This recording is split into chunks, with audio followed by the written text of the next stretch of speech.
Hello, everyone. Welcome back to my channel. I hope everyone is having a nice day before we begin the video. Please subscribe and give the video a thumbs up. General Hospital spoilers and updates for Thursday, May 8 tease frustrated moms, wrong accusations and angry dads. Nina Reeves, Cynthia Watros, shares her frustration.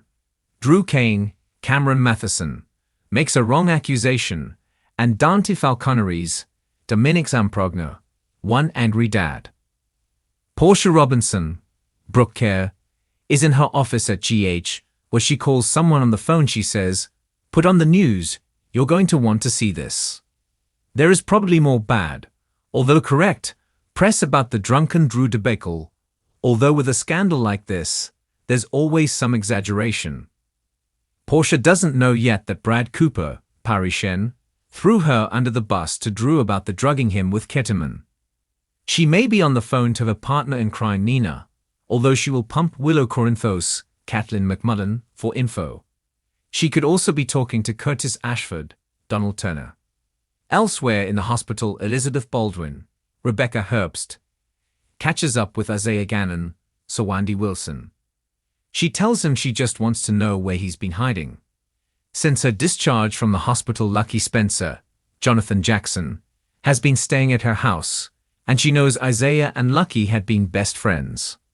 No wonder she's curious about why Isaiah seems to have been missing in action. Liz is probably there for a checkup on her broken leg. She's nowhere near ready to return to work as head nurse.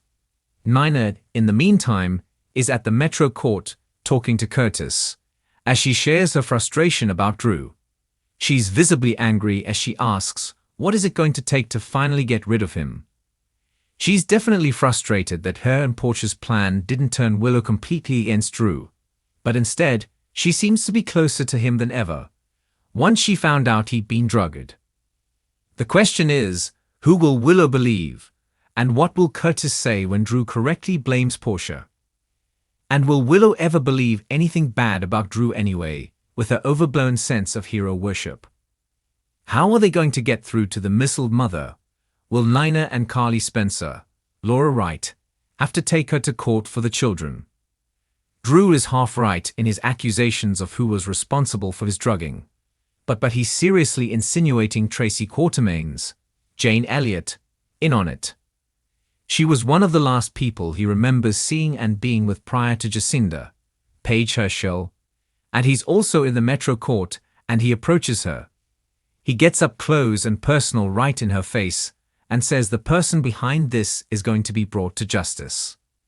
The look on her face tells it all, as she could be thinking right back at you. After all, Drew was a big part of getting Ezra Boyle, Daniel Cosgrove, involved in jurisdiction of the Quartermaine crypt. Meanwhile, at the hospital, Lucas Jones, Van Hansis, is blindsided as he asks someone, what the hell just happened?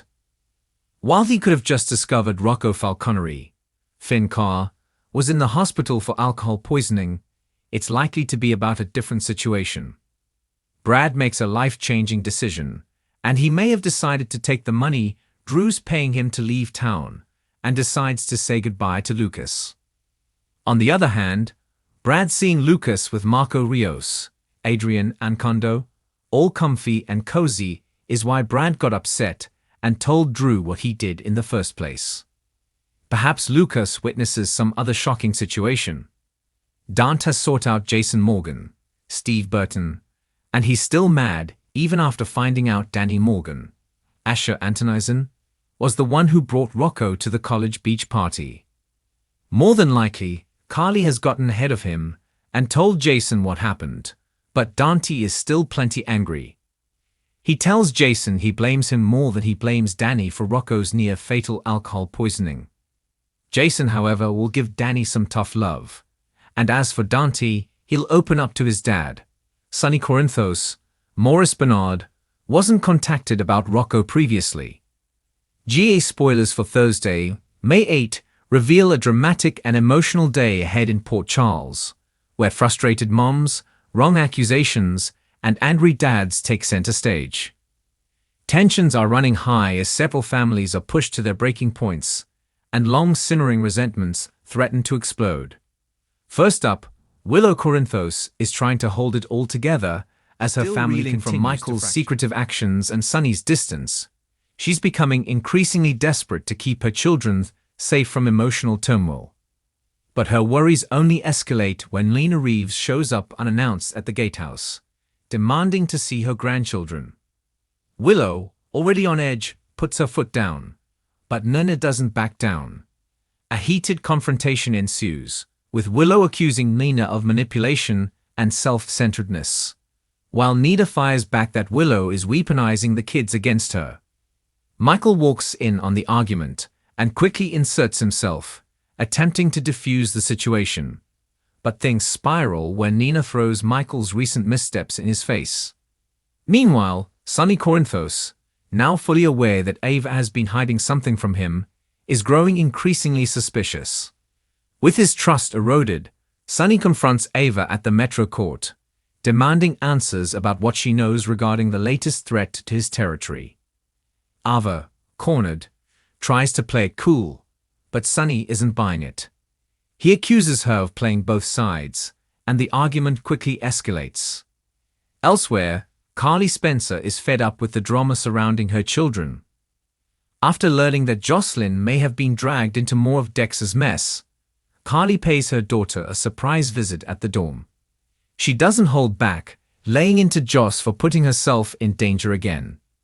Jocelyn pushes back, frustrated that her mother won't respect her independence.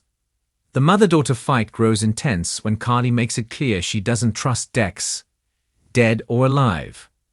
At the hospital, Elizabeth Weber finds herself caught in a professional nightmare when a patient's mother wrongly accuses her of negligence. Liz is blindsided by the accusation and tries to defend herself, but the furious woman isn't listening. With her job on the line and her reputation at stake, Elizabeth turns to Portia for help, but even Portia warns her to tread carefully. The accusation seems to be gaining traction, especially as the woman threatens legal action. At the same time, Curtis Ashford finds himself in the middle of an uncomfortable conversation when Marshall voices his disapproval over how Curtis is handling family matters. The two men clash over priorities, with Marshall implying that Curtis is too focused on rebuilding his physical strength and not enough on rebuilding his broken relationships. Across town, TJ Ashford faces his own stress when he discovers a troubling discrepancy in a patient's test results, which could point to something more serious. When he brings it to Portia's attention, she shares his concern, but warns him to keep it quiet until they know for sure. The potential for a medical scandal looms large. Meanwhile, Laura Collins meets with Dante and Sam, who've been quietly investigating a lead on Lulu's condition. They share hopeful news that a specialist in Switzerland may offer a new path forward. Laura's eyes well with tears as she processes the possibility that her daughter could finally awaken. However, she also warns them not to get her hopes up unless there's real progress. In the Quartermain mansion, Brooke Lynn is dealing with her own storm as Lois Sorello corners her about the secrets she's keeping. Lois suspects Brooke Lynn isn't telling her the full truth about her pregnancy, especially after overhearing part of a phone call. Brooke Lynn insists everything is fine, but Lois knows her daughter too well to believe it. The conversation turns raw and emotional as Lois begs her to stop hiding things and open up. At the same time, Ned and Tracy argue over the direction of ELQ, with Tracy accusing Ned of going soft ever since reconciling with Olivia. Ned fires back that Tracy is too cutthroat for her own good. Back at the hospital, Molly Lansing Davis is struggling to keep her emotions in check after a run-in with Christina, who once again questions her priorities. Molly, overwhelmed, breaks down privately to Alexis, questioning whether she's really ready to be a mother. Alexis gives her some tough love, reminding her that doubt doesn't mean failure. Meanwhile, Christina is still on the hunt for validation and respect, especially from Sonny. She visits her father at his penthouse and tries to have a real conversation, but Sonny is preoccupied and distracted.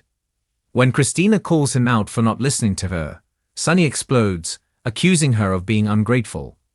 Hurt and humiliated, Christina storms out. Sasha, meanwhile, is trying to maintain her focus on recovery and moving forward. She receives an unexpected invitation to speak at a charity event, but doubts herself. Maxie encourages her, reminding Sasha how far she's come and how much her story could inspire others. Sasha agrees to think about it, but it's clear she's still haunted by the trauma. Spencer Cassadine is brooding as he reflects on Trina's absence and the growing distance between them. He runs into Esme, who is surprisingly gentle in their brief interaction. Spencer tries to brush it off, but it's clear he's conflicted. When Trina calls him later and they awkwardly chat, it's obvious their once intense connection is fading under the pressure of secrets, trust issues, and unspoken words. As night falls in Port Charles, the emotional weight of the day leaves many residents wondering if their relationships can survive the truth, or if the lies they're clinging to will finally rip everything apart. Thanks for watching this video, and please subscribe our YouTube channel for more update news.